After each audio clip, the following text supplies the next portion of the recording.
Interviews with Richard Windmann. My name is Richard Windmann, and our guest today on the show is Kathryn Robb, and she's with ChildUSA. Thank you for coming on the show. We certainly appreciate it.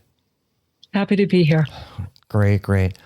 Some of our audience members might not know who you are. Can you give us a little bit of background on where you came from, who you are, and what you do? Sure, happy to. So I'm presently the executive director of ChildUSA Advocacy, which is the sister organization for ChildUSA. We are a 501c4, so I'm allowed to do a little bit more heavy hitting, which is, by the way, my favorite thing to do when it comes to knocking some sense into lawmakers about child protection legislation. So Marcy Hamilton and I work very closely together. I've known Marcy for, over 16 years. Mm-hmm. We fought in many states together. Testified together in all over the country, really. I'm also a survivor of child sexual abuse. I was abused by a family member for about 8 years. And I think what a lot of folks don't know is, of course, all abuse is bad, regardless of where it's happening. But close to 40% of all child sexual abuse is actually happening in the home. And so it creates a lot of secrecy and shame and, protecting the family. And of course, we see it everywhere else, right? We see it. We see it in the church with Boy Scouts of America, youth serving organizations, schools, camps, you name it, it's there.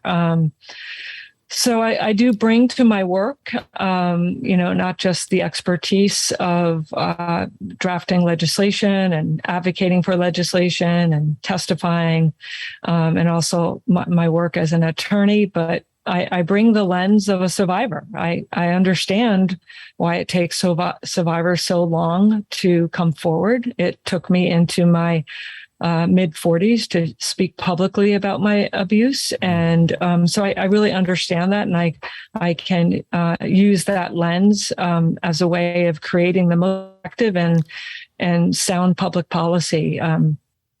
So I'm committed to this work, Richard, and I'm not going to stop working and fighting for justice for all survivors and making these institutions and creeps accountable for the harm that they cause to children.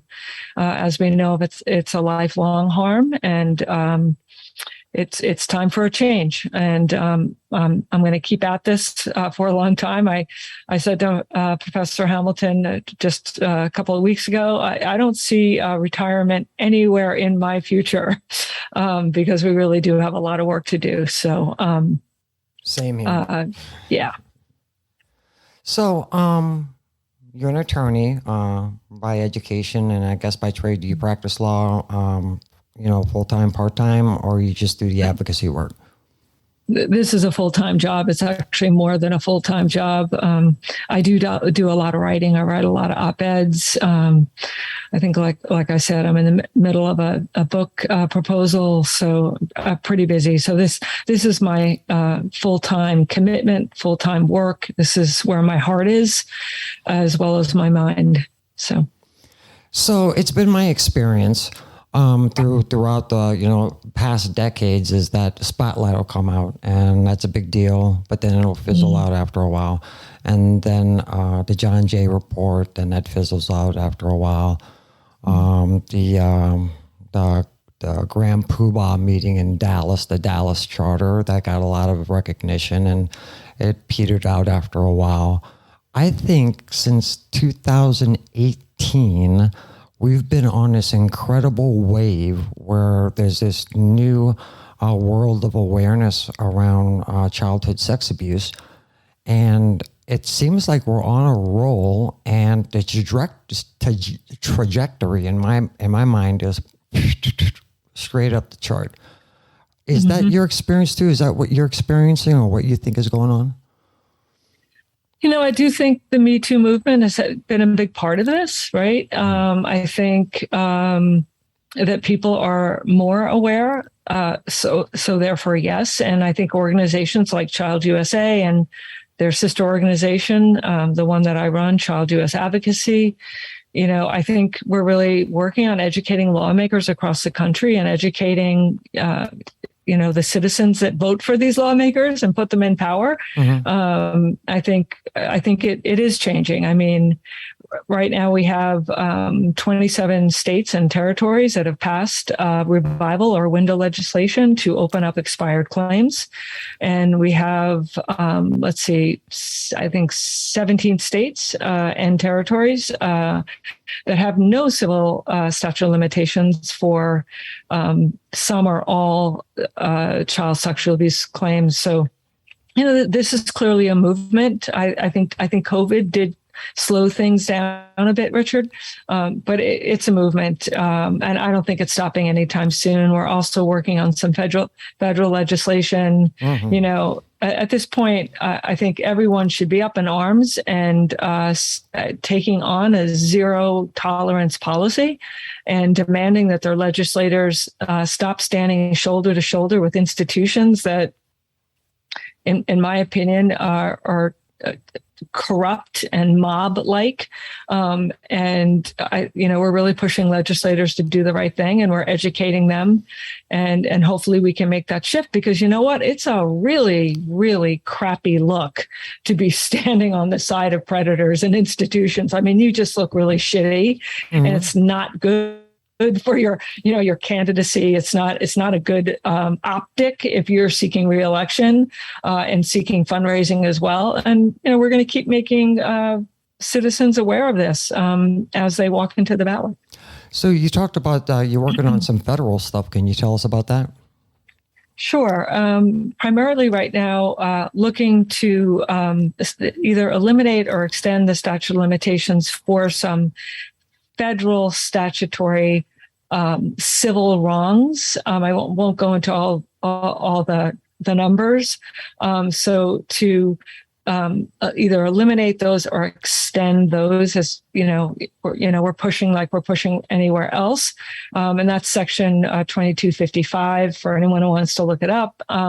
We're also working on, clearly the Bankruptcy Code, Chapter 11 needs reform.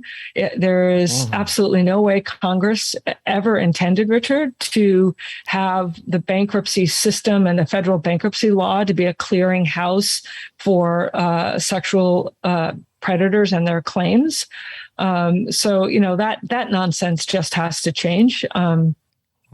So we're working on that as well. And of course, Title IX, because a lot of these claims can be brought under if they happen in a public school or public university, as we've seen, at Ohio State and many other universities as well, to really sort of have more fairness and justice and uniformity. Because what happens with Title IX is, under the statute, they revert to the home state statute of limitations. So therefore, that federal legislation is not at all applied in a way that is fair or reasonable or uniform. So we're really looking to make those changes, educate lawmakers also on, banning NDAs for child sexual abuse. My God, yes, please. Right. Like anything that keeps a damn secret about child sexual abuse, we're done. Like, this is insanity, because nothing ever good comes from a secret, especially a secret about child sexual abuse. So we're working with some great and really powerful legislators, and we're just going to keep at it. Yeah, that's kind of sort of why I went public. It was because of the NDA. So I was molested at Jesuit High School. And I signed an NDA. They made it very, very clear that if I didn't sign it, there would be no settlement. And that was after the Dallas Charter, which they were not supposed to do. And I really wrangled with it. It sent me to a really dark place after I signed it, because I realized that while they were publicly taunting victims, saying that who is this John Doe, who is this Jane Doe, and then in the same breath they're secretly settling with victims and requiring their silence. And they did that with me, and I got mad and I felt guilty, because I felt like I was part and parcel of the cover-up now.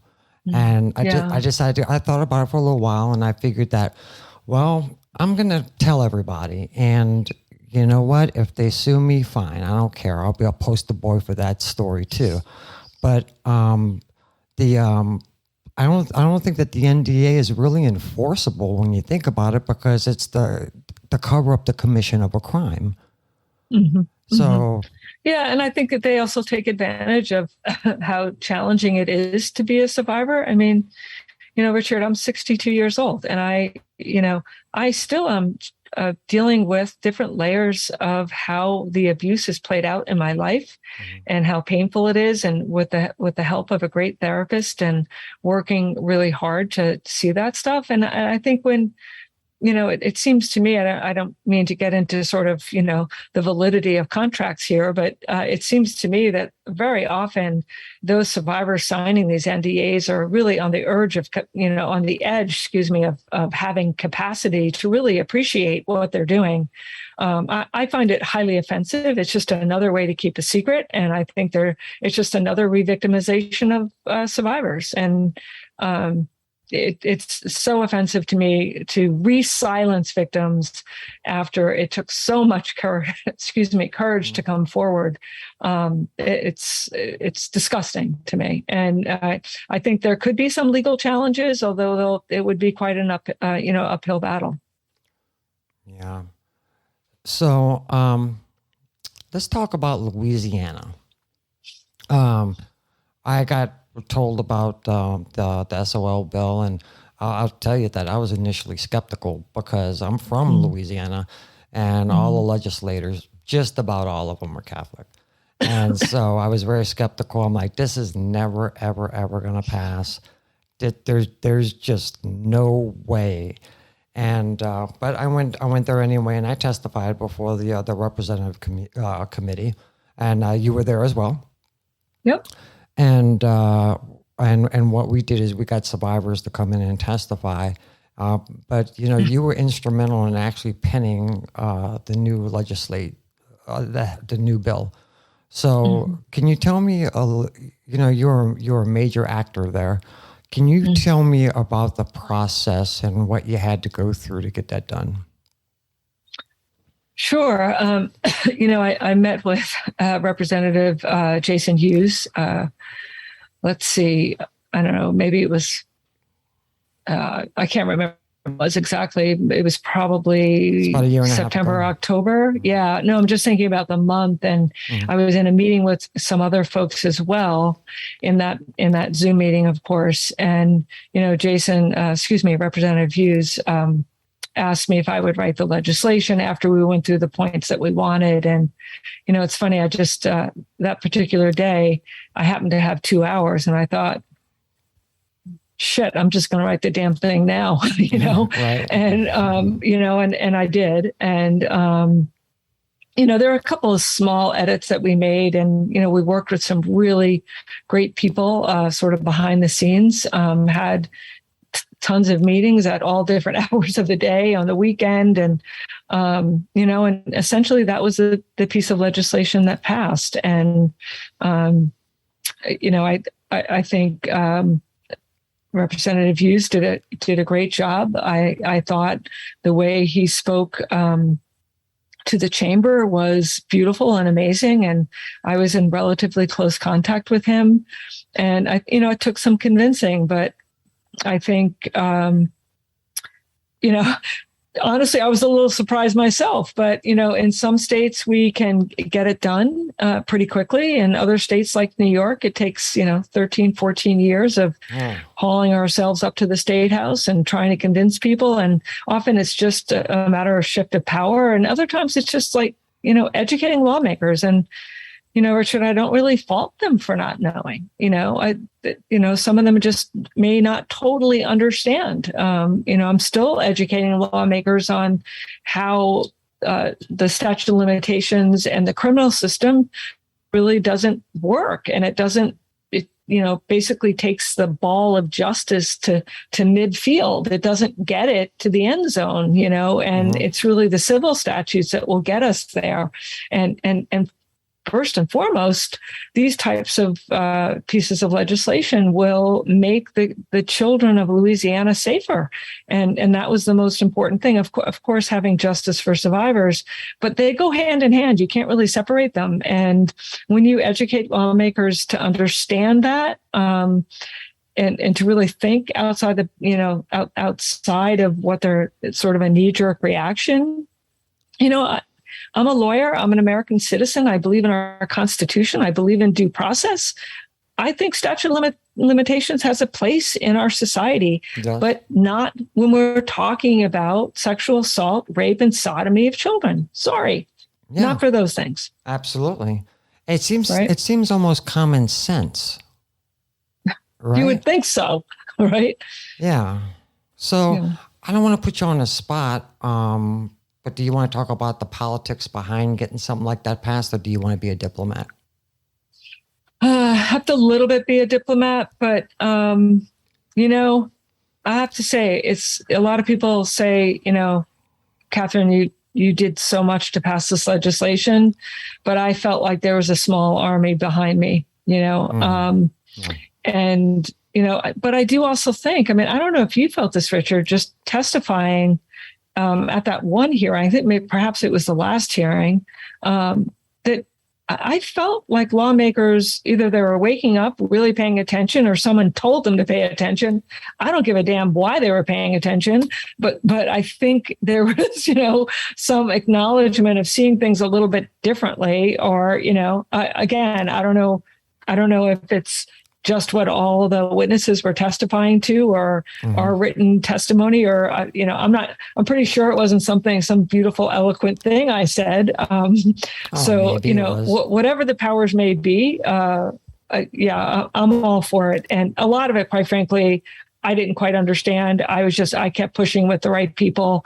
And that's really what you try to do when you're passing legislation. You try to make meaningful connections with people that have their heart in the right place and can move to pass really good legislation for kids and for justice. So after it's passed, the governor signs it into law. Archbishop Gregory Amen, he comes, I laugh a lot too. All in the name of Jesus. He comes out in the press and he releases a statement saying that he was in support of the bill. Part of their rhetoric is that, this happens in schools too. Yeah, but the problem with that is when it happens in a school, they get taken out the classroom and the police get called and they get arrested. Not the Catholic Church. They don't call the police and they cover it up. So I reject that argument. But in it, he said that it's a terrible, weak argument. Yes. Yep. And so he said in his statement that he supported the bill 100%. And then after that, the Louisiana Council of Bishops, for which Archbishop Amen is the chair, is now opposing the law, and they're filing appeals. And now it's gotten all the way to the writ of application for the Louisiana Supreme Court.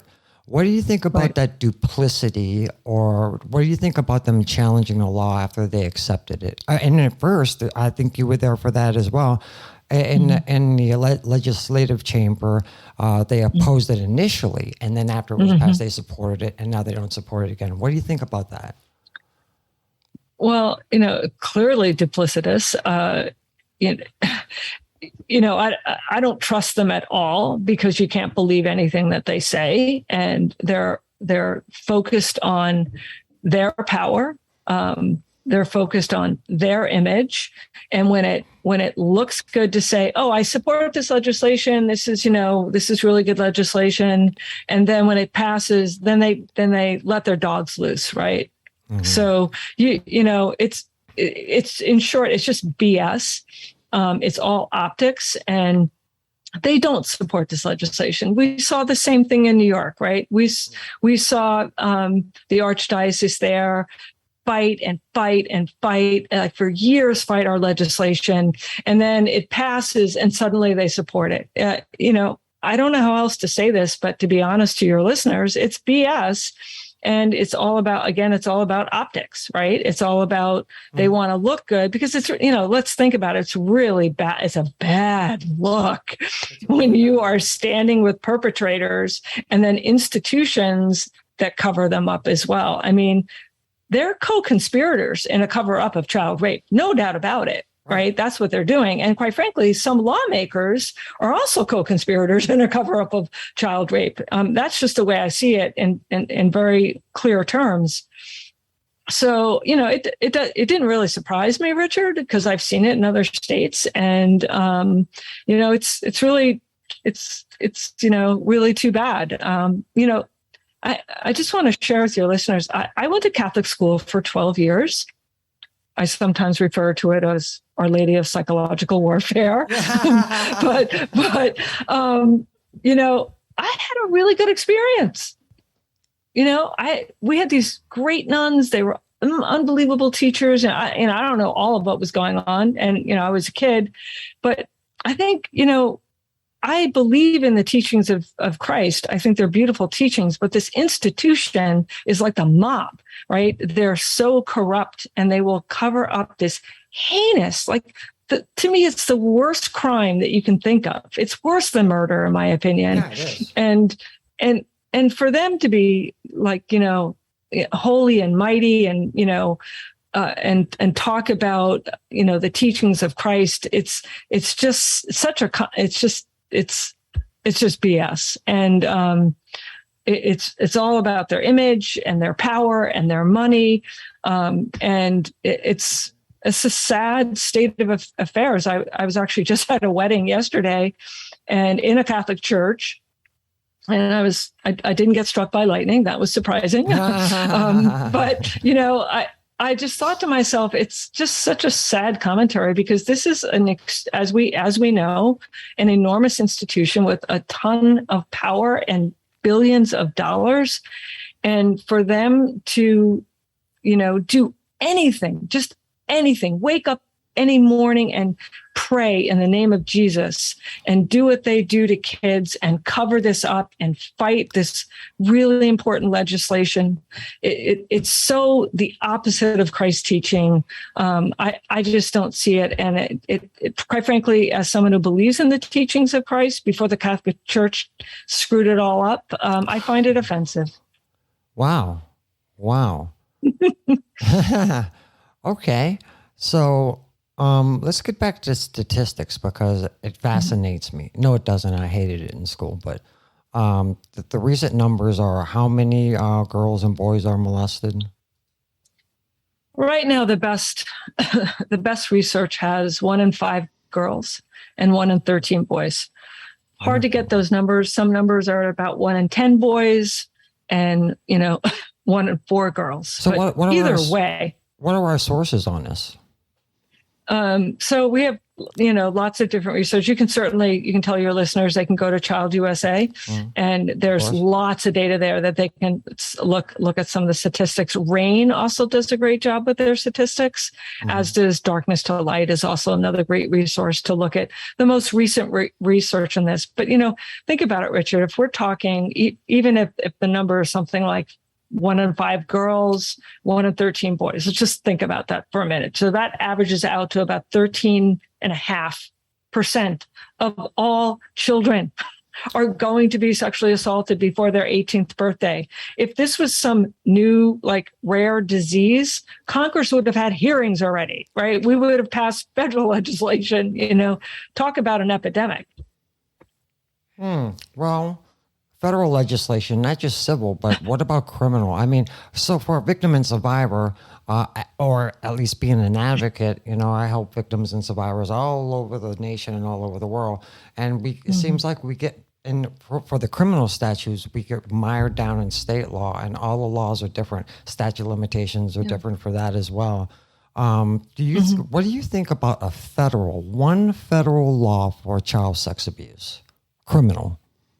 We're working on some legislation that would incentivize states, meaning they'd get more funding at a certain, a few different resources, but to incentivize them, because it's really state by state. It really is. But if we can incentivize states from a federal piece of legislation whereby they would be getting, more money for funding, that might be the way to do it. Well, states lobby, but they don't vote.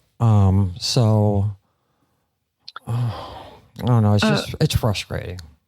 Yeah. bottom Well, line. I do think that we can do it. I mean, if we have, 27 states right now that have passed revival legislation, 17 states, excuse me, that have no civil statute of limitations. I mean, there's presently, it very much feels like a trend to do complete elimination of the statute and a wide open window, permanent window never closes, right? Mm-hmm. Forward, backwards, we don't care. Zero tolerance policy. You touch a kid, end of story, right? You're not going to get this benefit of this basically in courthouse rule, procedural rule about when to bring a claim.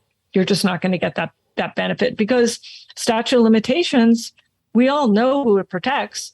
It protects the defendants. And in the cases we're talking about, Richard, the defendants are, people who are raping and molesting children. I don't think they should get that benefit. No, they shouldn't. No, of course not. Right. So let's talk about the other laws and stuff and strategy. We're a organization that supports victims and survivors, like a lot of organizations do.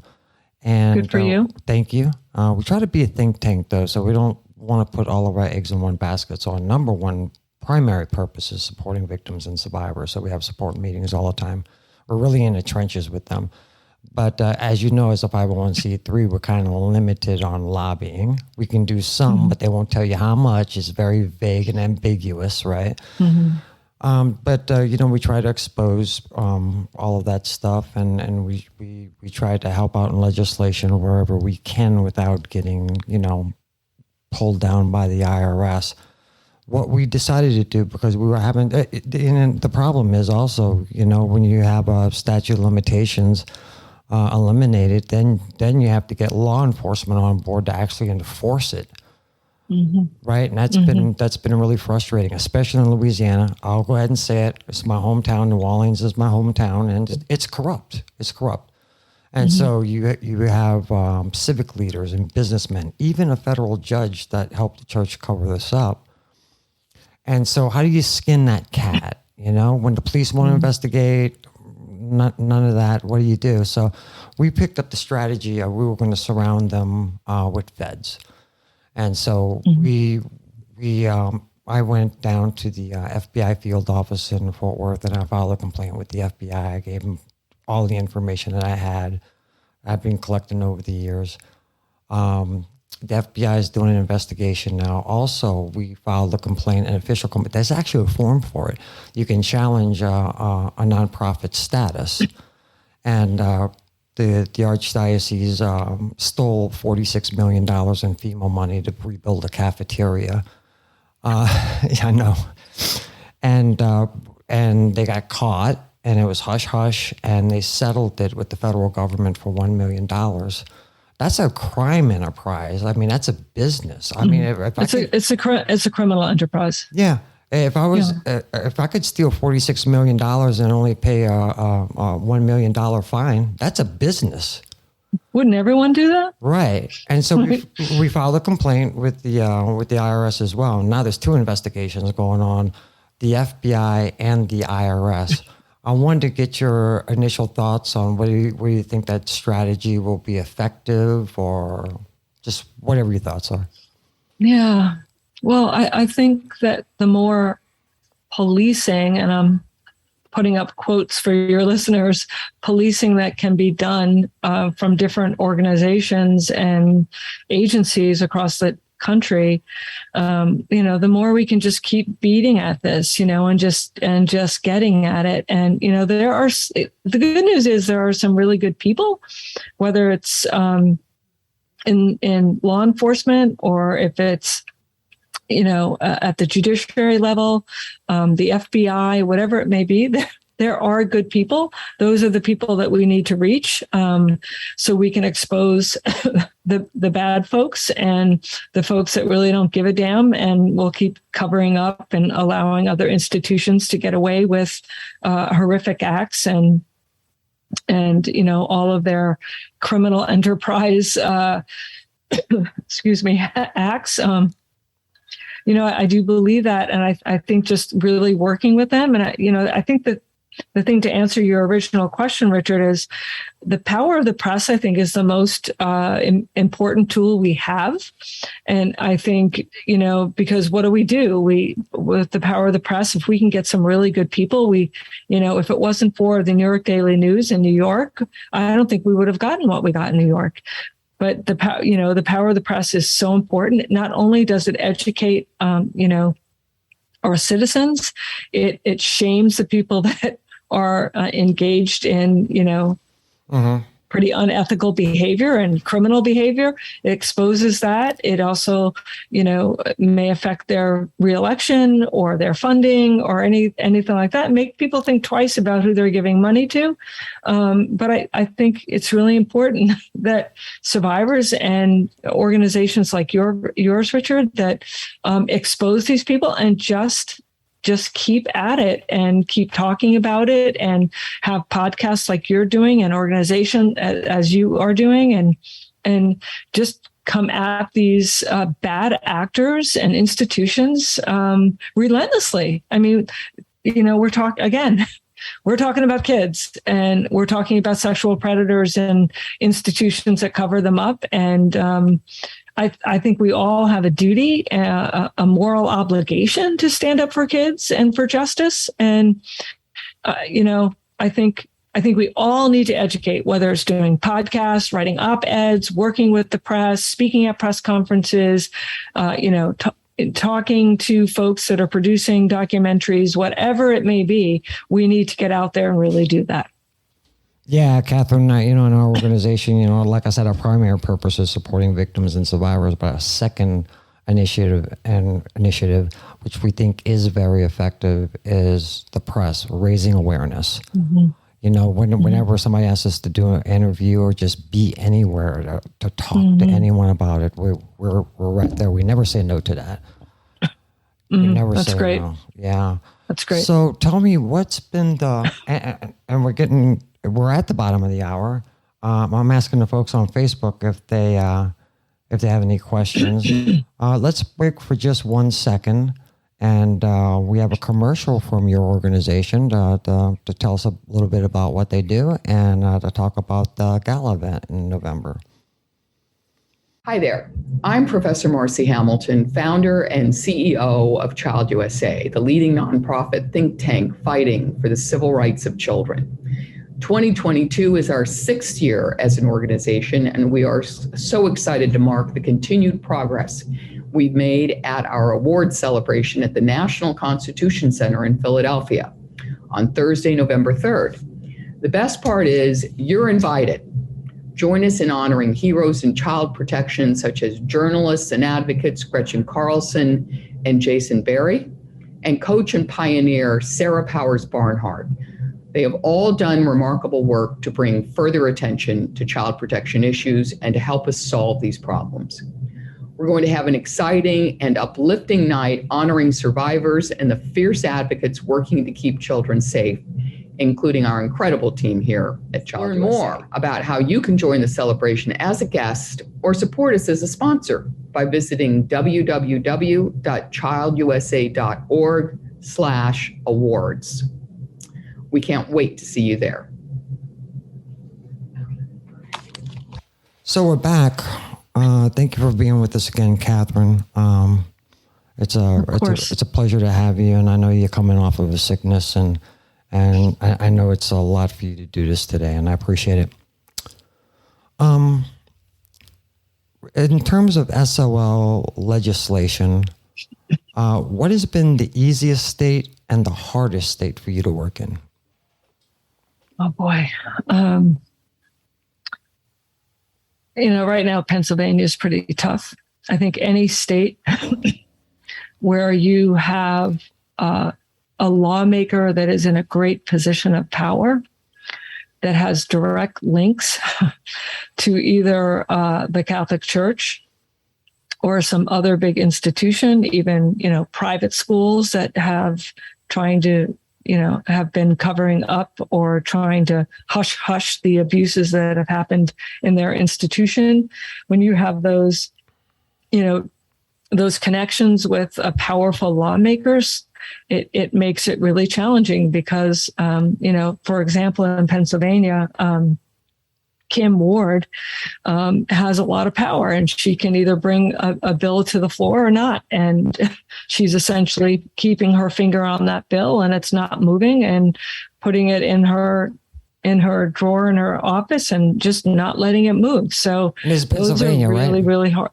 Pennsylvania? What's that? That's in Pennsylvania? Pennsylvania. Yep. Yeah. Pennsylvania. Kim Ward is really a puppet for the Catholic Church. Mm-hmm. They support her, and we're going to get it done. That's for sure. If Pennsylvania can't get anything done after the Philadelphia grand jury report, if that's not eye-opening, I don't know what is. And the good news is we have Josh Shapiro behind all of our efforts, supporting all of the survivors there and really pushing for common legislation and statute of limitation reform. So that's good news. And we have a lot of good lawmakers there, but it's those states that have, again, someone in a position of power. We had the same thing with John Flanagan in the New York Senate, held the bill year after year after year. Mm-hmm. Wouldn't even allow it to be heard in committee, and and had a very direct link to the Catholic Church there, and Cardinal. So it made it really challenging, and we just keep going after them. We're going to expose them. Really. Between ChildUSA and ChildUSA advocacy, there's nothing we won't do. We have put up billboards. We have protested outside of leadership homes in the morning. We have posted signs. We just won't stop. So, so Pennsylvania is tough. Some states, we need a constitutional amendment just based on their constitution. One of those would be Florida. And there are a few others, but that's certainly doable when folks understand that amending this is usually around vested rights. When we amend the Constitution for this type of thing, that's better for, the citizens of that particular state. So, there are some tough ones. And sadly, it's often in the red states or where that legislative body has Republican control, but not always. It is, this is a nonpartisan issue. So we make some really good connections with great Republican leaders. It's just about really educating people and getting people to not be so influenced by powerful institutions like, schools, the Catholic Church, Boy Scouts of America, whatever it may be. So, Kathryn, I met Josh. I met Josh at a legal conference in New Orleans. Stand-up guy, mm-hmm. Shapiro. Mm-hmm. Stand-up guy, really good guy. Yeah, great leader. Just great leader. I heard a rumor that he's going to run for governor. Do you think that's what it's going to take to get it passed in Pennsylvania? Not that he votes, but he signs it. That's what he's doing right now. Yeah, so it's not a secret anymore.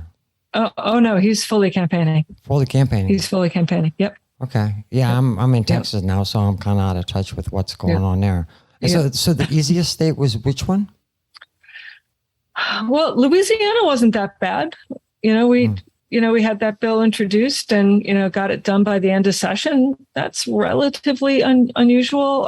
Vermont was relatively fast. States like California and Hawaii, and Delaware, they keep passing second and third windows, so some states really get it, and they get that, the courthouses aren't going to be flooded and the sun's going to come up the next day. And, not all hell loose is going to break loose when we start protecting kids and giving justice to survivors. So, okay. There have been, there's few states that have been relatively easy, and some states are hard just by the nature that we haven't passed legislation there yet, right? Right. Okay, so we have some questions. You want to take a couple of questions from our viewers? Sure thing. So let's see.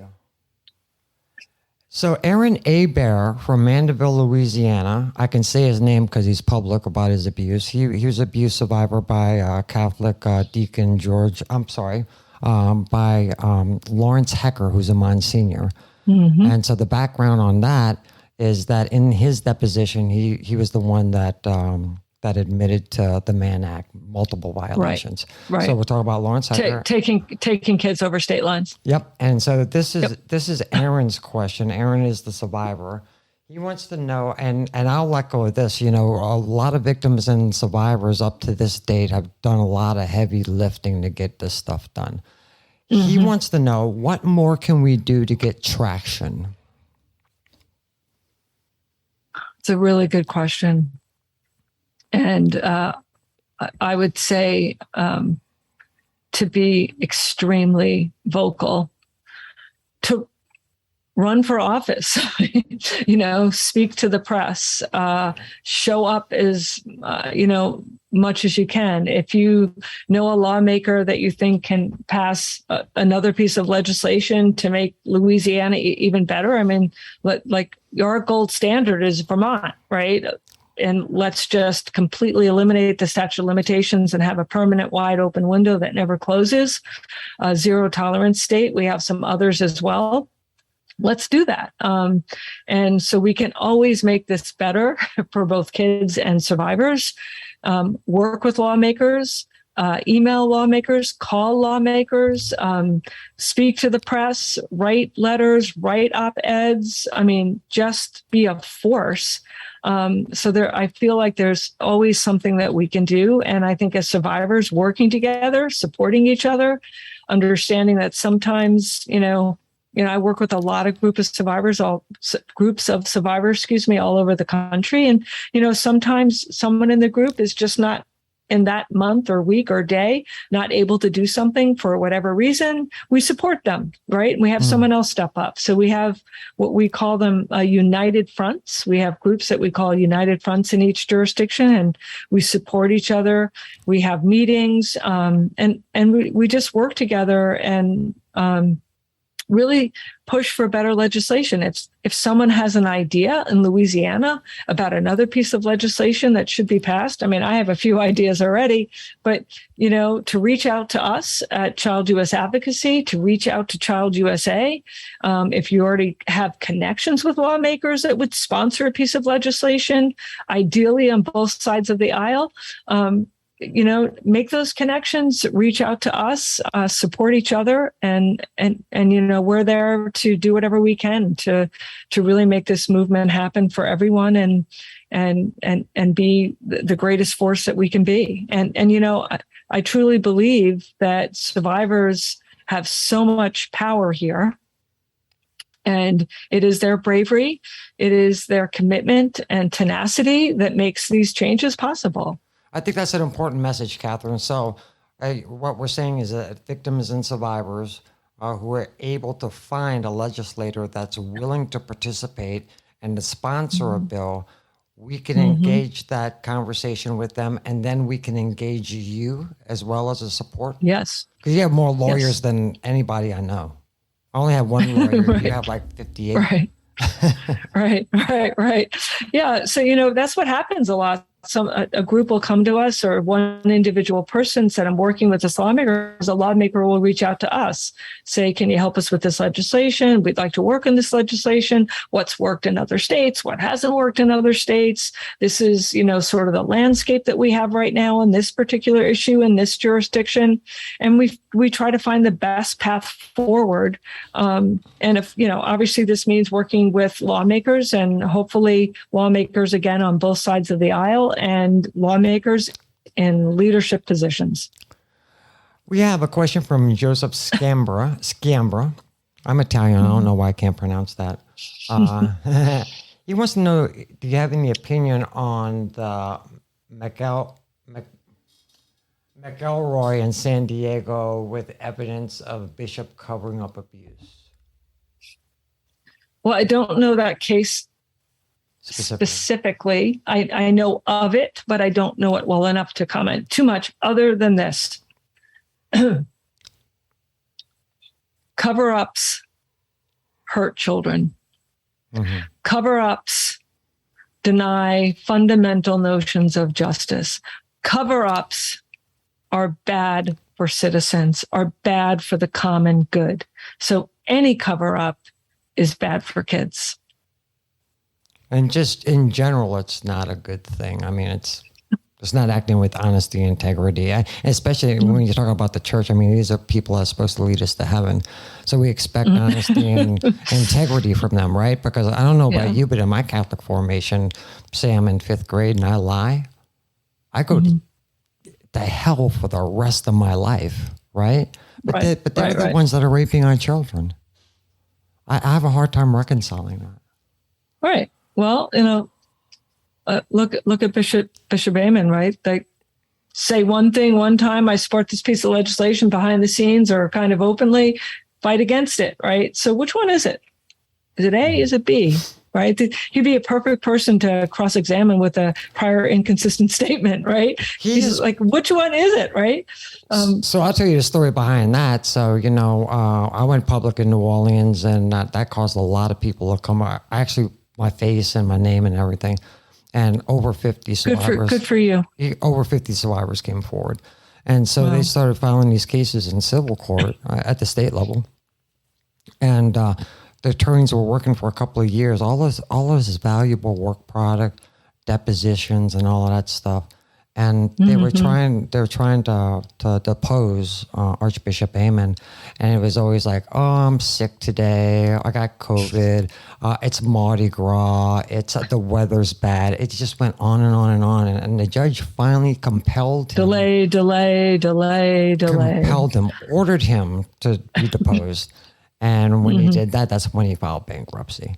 And so he's not going to testify. And in the act of filing the bankruptcy, all of those 50 plus cases were moved from civil state court to federal bankruptcy court. And so all of that work product these attorneys have been doing for years is just down the drain. They're going to settle for pennies on a dollar. On the dollar, And the Archbishop doesn't need to testify. I would love to get the Archbishop in a deposition or on a stand. But I viewed the whole maneuver as a litigation tactic. Oh, absolutely. And, you can only cover up for so long. I mean, they're going to be exposed. It's a matter of time. But anytime you're covering up and delaying, it means you have something to hide. It means you are guilty, right? It means that you've done wrong, right? It means you look really bad and dirty and you've harmed children. So this is why there's delay. This is why there's cover up. This is why there's filings, because you can't get that discovery, right? So it's very clear when people cover up, it means they're hiding something. I mean, you don't have to be a genius or, a legal scholar to understand this, right? The citizens are intelligent. They can see through this. Yeah, and it's really frustrating. Like the older, more senior, fervent Catholics, they're like, this never happened. I'm like, so let me get this straight. You don't think that child sex abuse happens in the church, and you also think that the moon mission was fake and that wrestling's real? Seriously? Come on. Right. And it's so frustrating. And Elvis is still alive. Yeah, Elvis is still alive. He was in Santa Monica the other day. Yeah. He's not going to church. No. So tell us the difference between the two organizations. So ChildUSA and ChildUSA Advocacy, I think it's. Yeah. So ChildUSA is a national think tank, right? So they do a lot of social science research. They do tons of legal research. As everyone knows, it's run by the founder, Professor Marcy Hamilton, who's a dear, dear friend of mine, but also the leading legal scholar on these issues, and just brilliant, in my opinion, just a brilliant woman who's doing great, great work. And you have more attorneys than Jesus. Just so there's a lot of attorneys, and they do great work. It's a great legal team, and they do just great work, whether it's on the federal level, state level, and they support my work. So we're a 501c4, so I can testify. I can just kind of put my gloves on. I can hit a little harder. I can go after lawmakers. I just have a little bit more freedom. Of course, it's impossible for me to raise money, but I can really go after lawmakers. Look, it's what I like to do. I like, I have a big mouth. I like to call people out when they're doing wrong, and covering up and, hedging and and hiding stuff. I naturally like to do that. So with my legal background as a survivor, I'm sort of the speaker, the voice. along with Marcy, but my testimony can be a little bit different. When I write my op-eds, I just have more ability because of the 501c4 status. Lots of organizations do this. So they're really the national think tank. They help me with some of my testimony. I, of course, do my own oral testimony. So we work hand in hand. We have to be separate in terms of all our financials, because of the tax code and our statuses. So yeah, we're I like to say that we are a 1-2 punch, Richard. Yeah. So it's a partnership that's strategic. Extremely strategic. Yes. Awesome. Yes. Let's see if we got any questions. Come on, guys. Well, it is a Sunday, so maybe people are relaxing on the weekend. I published a story today, and it got over 8,000 hits on a Sunday. I'm like, wow. Awesome. Yeah. So, we don't have any questions. Just what? So, we have about 10 minutes left. What, I guess as leaders in this movement, we're all responsible for messages of hope. Mm-hmm. And so, what's your vision? What's your vision for this movement? And where do you think it's going to happen? I can tell you, from a medical scientist perspective, we'll always have pedophiles. Not going to happen. Mm-hmm. They're never going to go away, right? They have the highest rate of recidivism than any other crime category in the world. We know that they never have just one victim. We know all of these things about pedophiles, and they're not going anywhere. So where's the hope? What's the message? Where do you think this movement is going to? I think the hope is in the spirit of truth. I think the hope is in listening to children and listening to survivors. I believe, it sounds cheesy, Richard, but I believe in justice. I believe in truth. Obviously, I believe in protecting children, and I think that the of course, there's always going to be pedophiles. But the other thing I would just like to say that it's not just pedophilia that's part of this problem. And it's also the patriarchy. It's that we live in a system, a social system where generally speaking, I have 3 beautiful sons. I don't hate men or anything. I love my children. I love my ex-husband, and it's not about because you get a lot of this when you say that, it's a man, it's man hating. It's not that at all. No, it's not boys' fault. It's not men's fault. It's the structure in which we live. And sadly, that structure allows men to believe that they can have power over kids and girls. And so I call it the 2 Ps. It's clearly pedophilia. And you're right. We can't really fix that. Right. But it's also this power of patriarchy of where, those in power that generally are men, especially in powerful institutions, including Richard, the family, right? They just have more power. So, and whether they're abusing boys or girls, it affects both little boys and little girls. So I think just looking at the problem with open eyes and trying to see more than the fish in the fishbowl can see, outside the water that they swim in, right? To really open our eyes to this societal ill.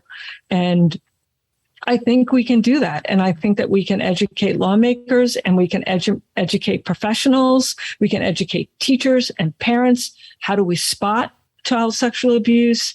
How do we train? How do we, what are our best practices and policies and procedures in our institutions? Educating parents and teachers and coaches and all those administrators that run these institutions. I think that the power of truth and education, I look to that as a beacon of hope. And I truly believe it. Thank you for that. We have another question. You want to take another question? Sure.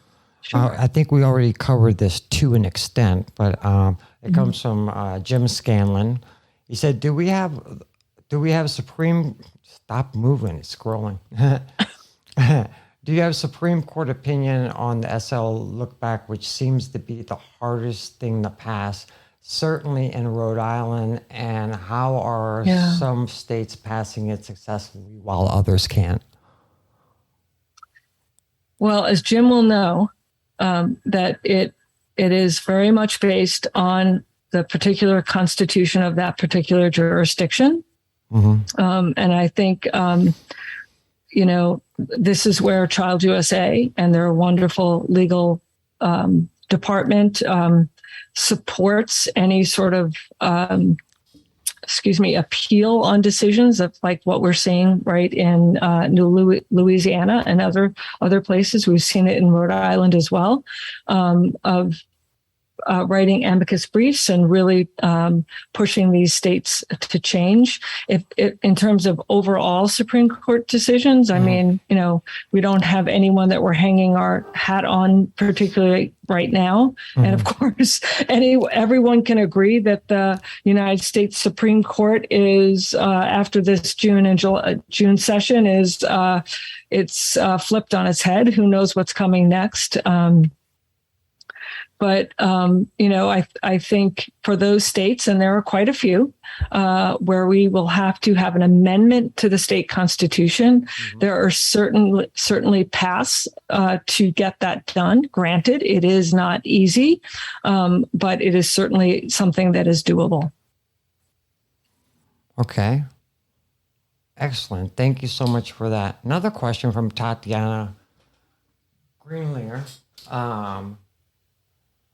And I'll just read it verbatim for what she said. I also believe that pedophilia is not only a problem with clergy sex abuse. I was abused by a priest as a vulnerable adult. And does Kathryn agree that the predators, clergy, target vulnerable parishioners and that they are opportunists? 100%. I think pedophilia, and pedophiles and anyone that is sexually assaulting children or vulnerable adults is taking advantage of their powerful position and the weakness in either the vulnerable adult or the child. It's criminal. It's exercising power over those that are weaker than them, right? I mean, just think about. I don't know. Again, I went to Catholic school for 12 years, and this is not what Jesus taught about, like caring for children, right? Oh my God, no. And you're right, right? It's just contrary to that. If Jesus was here, he would not recognize his bride, would not. Right. No, exactly. And I think to further answer that question is that,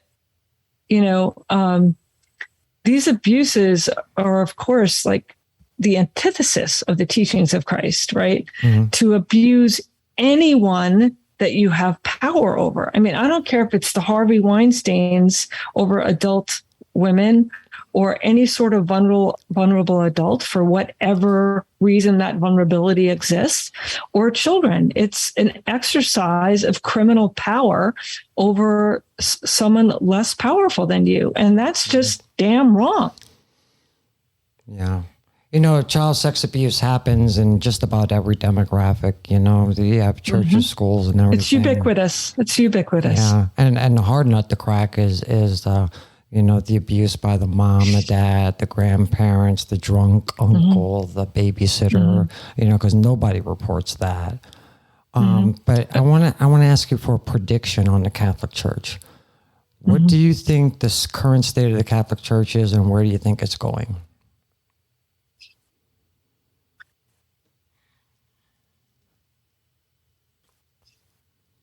They need God's help. right?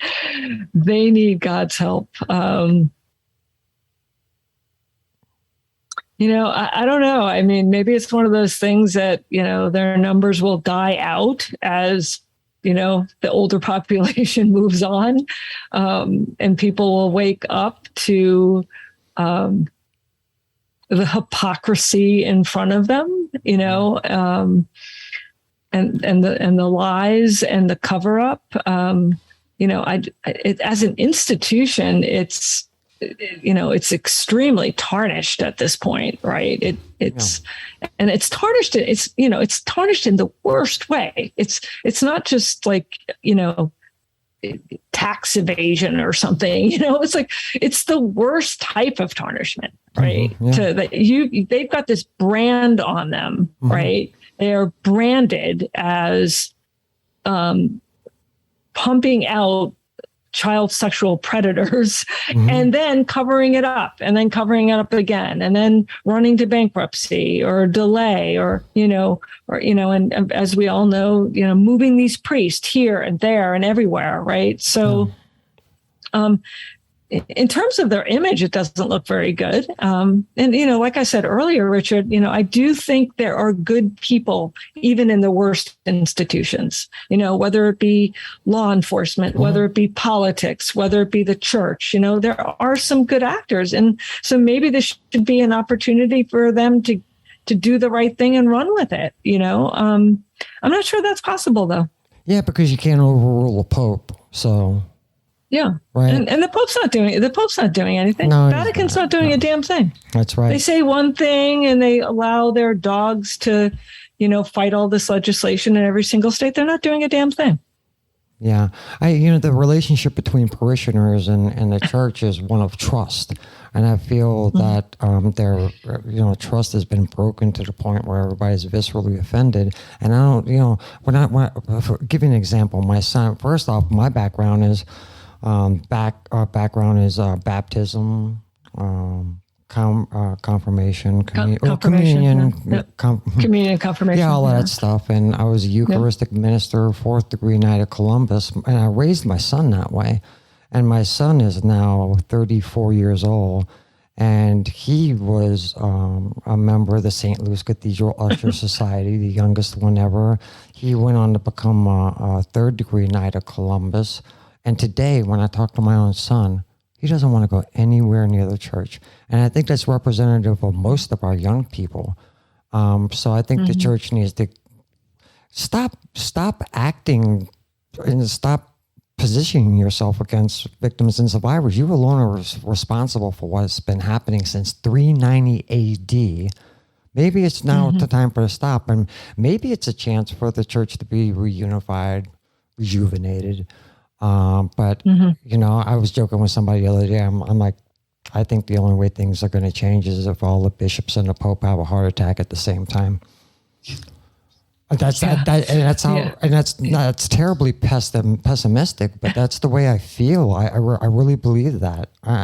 Well, I think if their numbers continue to drop, that's saying a lot. But, I do think, youth, I have 5 children, and I think they're more aware. Their eyes are open. And again, I'm going to come back to this, the power of the press, right? Mm-hmm. The power of the press to educate people, whether we're watching The Keepers or we're watching Spotlight, or it's another sort of documentary, or it's, news stories, journalism, whatever it may be, that really will educate people to understand what they're really dealing with. Mm-hmm. What are we really dealing with when we talk about the Catholic Church, especially around this issue, right? Yeah. Well, we've come to the end of the hour. Like I said, I know it was a big challenge for you to be here. We rescheduled this like 19 times or something. No, it was at least like 85 times. 85 times. Yeah, the COVID really kicked me in the butt. So, well, I'm glad that you're healthy enough to be with us. I know the viewers and the listeners are going to thank you for your insights. Is there anything else that you want to say to the audience, or do you want to promote your rock band, or what's going on? I think really the thing I'd like to say to your audience is, for those who help survivors, thank you. And for those survivors out there, just know you're not alone. And certainly our organization and ChildUSA is going to continue to fight for you. And you know what? If you can make it to the National Constitution Center in Philadelphia on November 3rd, I believe it is. Yeah, November 3rd. Come celebrate with us. We have some great honorees there. And we're going to keep fighting. Join our fight. We'll support you. And thank you for being brave. Yeah. Thank you for fighting for truth. Thank you, Kathryn. And by the way, we have a table at the gala. So Great. If anybody wants to travel and they want to sit at our table, let us know. Yeah. Terrific. Thank you, Kathryn, for your time. And I so appreciate everything that you do. Sure. Happy to do it. All right. Thank you, Kathryn. Thank you.